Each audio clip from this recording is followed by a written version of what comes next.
নমস্কার বন্ধুরা, কেমন আছো সবাই? নবমিতার রান্নাঘরে তোমাদেরকে স্বাগত। আজকে আমি একটা খুব পুরনো রান্না করে দেখাবো। এটা আমার মায়ের হাতের রান্না, মানে মায়ের হাতে আমি বরাবর এইভাবেই খেয়ে এসেছি। তা আজকে তোমাদেরকে আমি দেখাবো। তার জন্য আমার লাগবে হচ্ছে লাউ শাকের, দেখো আমি ছোট ছোট ডগাগুলোকে কেটে নিয়েছি। একদম ছোট ছোট ডগা, যতটা ছোট নেওয়া যায়, একদম কচি ডগা আর কি। এইভাবে সমস্ত ছোট ছোট ডগা নিয়েছি। আর এর জন্য লাগবে হচ্ছে আমার পোস্ত, একটু বেশি লাগবে পোস্তটা, আর একটা মিডিয়াম সাইজের আলু, বাস, আর কিছু লাগবে না। এটা শাকটা একটা কাটার নিয়ম আছে। শাকটার পাতাগুলোকে আমি এরকম গোটা গোটা রাখবো, মানে শুধু এই পাতাগুলোকে এরকমভাবে কেটে নেব। আর এই জিনিসগুলোকে বাদ দিয়ে খোলাটা ছাড়িয়ে নেব। এইভাবে খোলাটাকে ছাড়িয়ে নেব গা থেকে। এইভাবে দেখেছো, এর গায়ে একটা সুতোর মতো থাকে, সেটাকে ছাড়িয়ে নিতে হবে।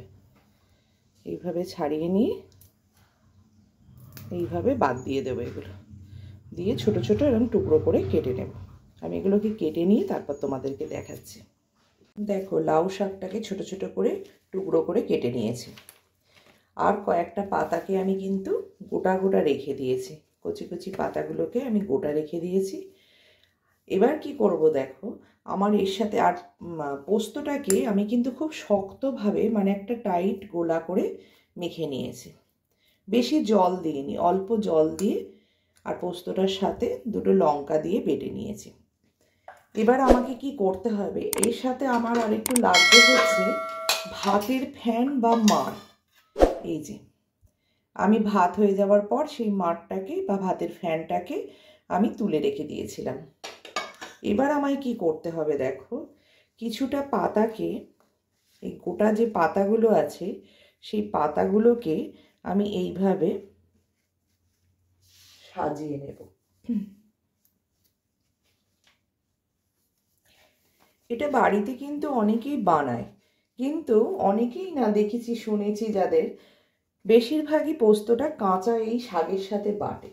কিন্তু আমার মাকে আমি ছোট থেকে দেখে এসেছি এই পোস্তটাকে ভাতের সাথে, মানে ভাতে এই শাকের মধ্যে দিয়েই ভাতের সাথে না সিদ্ধ করে দিত। সেটার টেস্ট কিন্তু আরও অসাধারণ হয়। তাই এই রেসিপিটা আজ তোমাদের সাথে শেয়ার করতে এলাম। এইভাবে আমি একটা শাকের পোটলা বানিয়ে নেব। এবার কি করতে হবে দেখো, এই পোটলাটা নিলাম। এবার একটা পরিষ্কার কাপড়কে, এই যে পরিষ্কার কাপড় নিয়ে নিলাম, কাপড়টাকে মেলে তার মধ্যে আমি ওই শাকের যে ডাঁটিগুলো আছে সেগুলোকে দিয়ে দেব। এইভাবে দিয়ে দিলাম কিছুটা। তার মধ্যেখানে আমি এই যে শাকের যে পোটলা, মানে পোস্তর যে পোটলাটা করেছিলাম, সেই পোস্তর পোটলাটাকে নিয়ে আরও কয়েকটা পাতার সাথে দিয়ে এইভাবে ঠিক মিডিলে রেখে দেব। দিয়ে আরও বাকি শাকগুলোকেও ওপর থেকে দিয়ে দেব। ওপর থেকে দিয়ে দিলাম, দিয়ে পোটলাটাকে ভালো করে টাইট করে বেঁধে নেব। এইভাবে পোটলাটাকে বেঁধে নিলাম।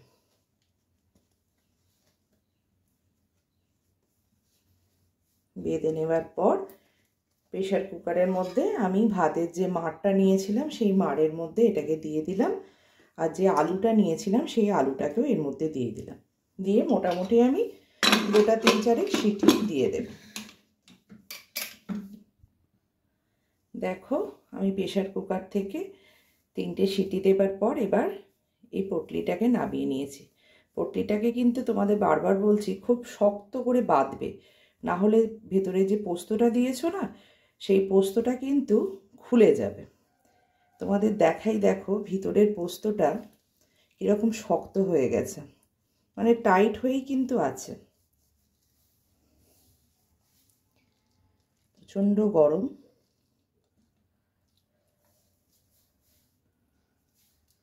দেখো, পোস্তটা কিন্তু একটু এদিক ওদিক হয়নি।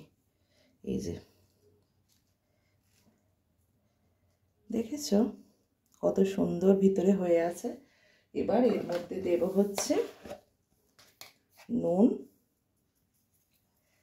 আর আলুটাকেও খোলা ছাড়িয়ে নিয়েছি আমি। আর দেব সর্ষের তেল, কাঁচা সর্ষের তেল।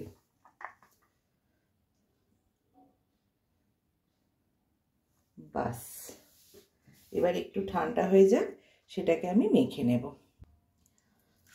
দেখো, এটা আমি একসাথে সব মেখে নিলাম। কাঁচা পোস্তর থেকে কিন্তু এই সিদ্ধ করা পোস্তটা খেতে বেশি টেস্ট হয়। তোমরা বানিয়ে খেয়ে কিন্তু আমাকে কমেন্ট করে জানিও কেমন লাগলো তোমাদের।